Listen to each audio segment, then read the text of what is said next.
ওকে জানা, তুমি দাদার পকেট থেকে টাকা নিচ্ছ কেন? না বলে কারোর জিনিস নিলে সেটা চুরি করা হয়, তা তুমি জানো না? এসব তুমি কি বলছো বৌদি?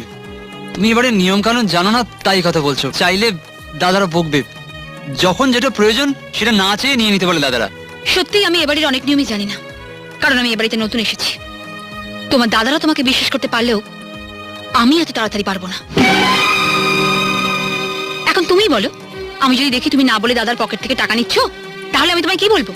সাধু না চোর? সাধু সাধু না চোর? সরি, আমারই ভুল হয়েছে। আসলে কলেজে পরীক্ষার ফিসের জন্য 600 টাকা দরকার ছিল তো, তাই। সেটা আমার জানার দরকার নেই। তোমাকে টাকা দেওয়ার টাকা নিশ্চয়ই আমরা নিয়ে রাখিনি। যাও ওখান থেকে, যাও।